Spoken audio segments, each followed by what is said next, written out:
Buenos días, queridos hermanos. Dios los bendiga. Si Jesucristo fue pobre, ¿tiene un genuino cristiano que renunciar a la riqueza? Eso me han preguntado. Y comienzo con una rectificación. Jesucristo fue el hombre más rico que ha pisado esta tierra. Pero si andaba con una simple túnica, si comía cosas simples que comían los pobres, si jamás se le conoció una propiedad, podría decir alguien. Y es una percepción errónea en todo sentido. Hay un refrán muy conocido en los ancianos de mi generación: no es más rico quien más tiene, sino quien menos necesita. Frase que unos atribuyen a Buda y otros a San Agustín.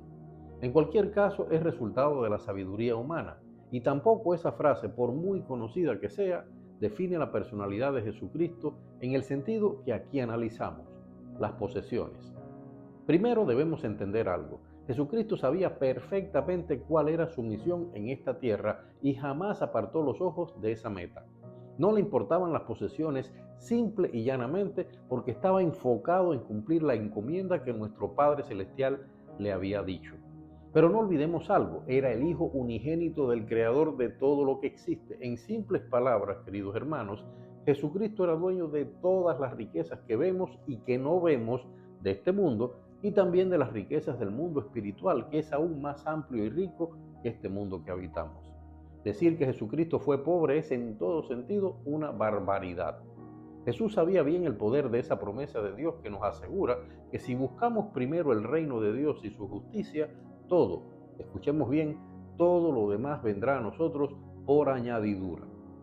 Hace mucho tiempo, aunque especialmente en estas 3 primeras décadas del siglo XXI, vivimos en una batalla entre quienes priorizan la idea de que el cristiano está llamado a ser rico, algo que predican constantemente, por ejemplo, los evangelistas de la prosperidad, y quienes predican la pobreza, asegurando que, ya que seguimos el modelo de Jesucristo, debemos entender que los cristianos no tenemos que andar pensando en la riqueza de este mundo, porque riqueza y dinero es algo de Satanás. Y ambas posturas son disparatadas. Un cristiano genuino debe, como Cristo, poner los ojos en todo el comportamiento que Jesucristo nos legó y en lo que nos ordenó. Y según ese ejemplo, los cristianos ya somos ricos porque, primero, somos hijos del Creador de toda riqueza. Segundo, porque si asumimos cada día buscar el reino de Dios y su justicia, Dios nos dará todo lo que necesitamos y más, porque es un Dios que cumple sus promesas. Pero, y aquí está el más grande ejemplo de Jesucristo, la riqueza no es lo que debe importarnos, aunque tengamos toda la riqueza de este mundo. Todos tenemos un propósito que nos dio Dios y nuestra prioridad tiene que ser esa: cumplir a cabalidad la encomienda de nuestro Padre Celestial, igual que lo hizo Cristo. Por otro lado, decir rotundamente que riqueza y dinero es algo de Satanás es no haber entendido correctamente el mensaje de Dios en nuestra Biblia. Satanás utiliza esas herramientas para esclavizarnos, para separarnos de Dios, para separar nuestro corazón de la única adoración que deberíamos tener: la adoración a ese único Dios que nos amó tanto, que mandó a morir a su Hijo Jesucristo para salvarnos.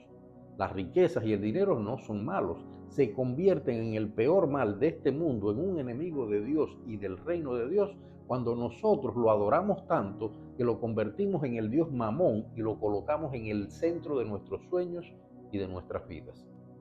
Pero este dilema entre vivir en riqueza y vivir en pobreza no es nuevo en nuestra fe.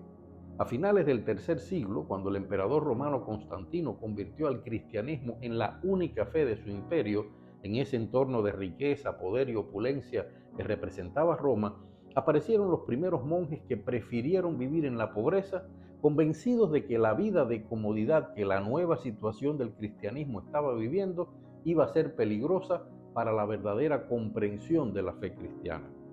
Esa lección: no convertir las riquezas en nuestro Dios, sino utilizarlas como una herramienta más que nos ayude en la extensión del reino de Dios, es algo que vemos en cada uno de los personajes elegidos por Dios en los sucesos históricos que nos cuenta la Biblia. Ninguno de esos hombres de Dios olvidó que los destinatarios originales de las buenas nuevas, entendamos esto como todo lo que tenemos a nuestra disposición en el reino de Dios, incluidas las riquezas de ese reino, fueron los pobres y marginados, tal como Jesucristo nos dejó claro en las bienaventuranzas en Mateo 5, del 1 al 12. Pero mucho antes, en el Éxodo, vemos a un Moisés que se crió en la familia real y prefiere asumir el linaje de sus antepasados pastores y alejándose de toda esa riqueza y poder e incluso desafiando esa riqueza y poder en nombre de Dios, decide guiar a su gente siguiendo la encomienda que Dios le da. Vemos a Abraham, a Isaac, a Jacob, cada uno de ellos con posesiones muy buenas para aquellos tiempos, que focalizan su vida en el propósito que Dios les habló, no en las riquezas que tenían. Vemos a un Salomón, a quien la Biblia considera el hombre más rico que haya existido jamás, simplemente porque le pidió a Dios sabiduría, no pidió dinero, poniendo toda la riqueza y el poder que Dios le dio, escuchemos, al servicio de Dios.